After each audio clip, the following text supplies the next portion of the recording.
how to write a best-selling book without actually having to write a word. Would you like to have a best-selling book, but you're not a writer? Well, here's the formula that I, as a former editor for a book publisher, used to teach my authors to use if they just didn't like writing or were no good at it. All right, so I'm going to show you step by step exactly how to do this. Step one, find a hook or an angle for your book. So, Atomic Habits. How many books have been written over the years about the power of having a good habit? Yet Atomic Habits took time management, basically productivity, and turned it into an amazing book by having an angle of habits. So a hook, a different way of getting attention. So I'm not going to go into that a lot, but it's really important, but it's step one in this process. Number two, sit down and write a clear outline. Now, you're still not writing words. You're not writing the book. You're writing a very clear outline. Now, this needs to be highly detailed. So basically, you're going through and you're saying, here is every single point that needs to get communicated in every single chapter. This is going to take you some time because this is how you can get away with not having to actually write, yet having the content communicate everything that you want to communicate, everything that needs to be communicated for that book. And I suggest in that process is that you develop a powerful story for each key point, at least each key chapter that you're writing. That will help considerably in both the readability of your book as well as in the ease of creating it. Now, because most people speak much better and faster than writing, especially non-writers who are reluctant to write, they find that they sit down in front of a computer and they spend 45 minutes writing the first sentence and they just struggle with that. Well, let's take advantage of this speaking better and faster than writing and actually turn it into your book. So you've got your clear, very detailed outline. So what we're going to do is we're going to create a PowerPoint presentation for each chapter where you're going through that outline and you're putting each individual point on a PowerPoint presentation. Now, no one else is going to see this PowerPoint presentation but you and your editor. And so don't worry about what it looks like, but again, details are important here. You want to make sure that you're communicating everything that needs to be communicated. And what's going to happen is as you create that outline, more details will emerge. You're going to figure out that, hey, this is something in the outlining stage that really didn't come out, that now I'm down to the nitty gritty of trying to communicate this content. I need to put this and this and this in there. And also make sure that you put in your key story or illustration for each key point or chapter. All right, so now you've got that outline created. Let's do maybe 5 chapters out of the middle of the book. Don't start with the first of the book. Start in the middle of the book. Do like 4 or 5 chapters. Okay, now present it on camera. Again, don't worry about what it looks like. Just turn it on a Camtasia or a Loom and present that material in that PowerPoint to do it. Again, don't worry about how you look. Don't worry about how you sound. Don't worry about, you know, a nice mic is nice, but you don't have to because, again, the only people who are going to see this is you and your editor. All right. Once you're done with this, get it transcribed. There's tons of different transcription services out there that will just transcribe this for you. Personally, I like Descript because you can then go in and quickly pull out stuff that doesn't need to be in it. So transcribe it.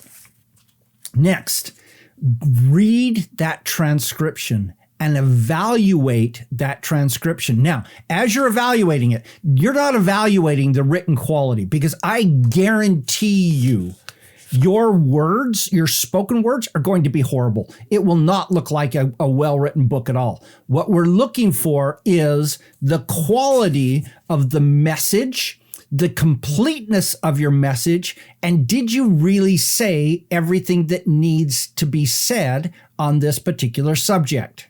In other words, how well not how well is the message, is the communication happening, but are you giving everything that needs to be done, and is it done well? Okay. Then 7 is to go back in and create or record addendums as needed. So go back through this process, create another PowerPoint. And it's like, okay, this goes at the end of chapter 4 because I left this part out, or this goes after point 3 in chapter point 4 because I left this out. Now, I suggest you do this process for about 5 mid-book chapters. Then, here's a key thing. Hire an editor. Or better yet, hire 2 or 3 editors.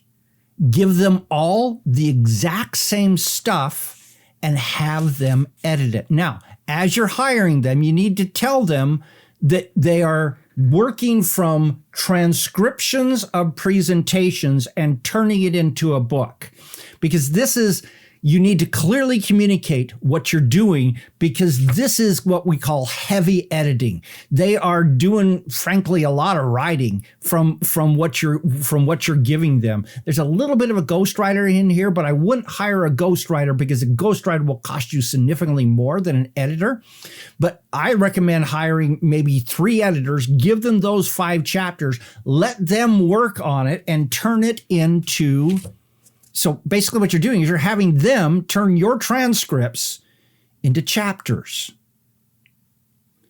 The reason why I like 2 or 3 is because somebody's going to stand out as doing significantly better than the others. That's the person you're going to want to continue to work with. Then once that is done, you evaluate the quality of those chapters and you ask yourself some questions. And you make adjustments accordingly. So hey, do I need to give better presentation content? Is it complete? Is it saying the things that need to be said? Do I need to add more details? Do I need to add less details, especially in your stories? Because your stories are probably going to run long and have all kinds of details that don't even need to be in it. Do I need to get a different editor, or can I choose from these 3 editors? This one is the best of that batch. And then number 11, continue going through the rest of the book following the adjusted process. We did a test here. We got a few chapters out. Now we're seeing, okay, this is good. These things need some improvement. Now continue on throughout the rest of the book. Then when you're done, here's the thing that most people don't do. Hire another editor and give them what your previous editors did. Basically, they're going to re-edit the entire book. Why are we doing this? Because editing from transcripts takes one level of expertise, and you tend to get in this mental process. You're just trying to take those transcripts and make them as good as possible. Oftentimes, you need somebody else who's entirely out of the system to look at that and say, okay, now let's turn this into well-written prose. You're going to want to get the very, very best you can out of the initial editor, but the next editor turns this thing into an amazing book. And be willing in this process to take feedback and make changes. They may come back and say, hey, throw out chapter 6 entirely, take the chapter 7, merge it into chapter 5, and you need 3 more chapters right here to clearly communicate. And so you may need to go back and do some additional work in this process. Most times, a dramatically improved book is going to result as a process of hiring this second editor to edit the prose that came from the first editor, who was just editing the transcript you gave to them to make it be as good as possible. All right. Now, because you're not just trying to create a book here, you're actually trying to create a best-selling book. Bestsellers virtually never come from self-published authors. Okay. So you're going to need to sell this to a publisher, a real live publisher. That real live publisher is going to edit it again. They're going to run it through their internal editing processes. And guess what? It'll even be better by the time they're done with it. But in the end, what ends up happening is this is how you write a book without ever actually writing a word. What do you think? Good process? One that could work for you? One that you ought to at least try? I suggest you look at this. If you are a person who hates writing, you're a person who struggles with writing, try this process. It could be the thing that allows you to create that book you've always wanted to get out. Let me know your thoughts in the comments. This is Don Crowther saying, just go do this stuff.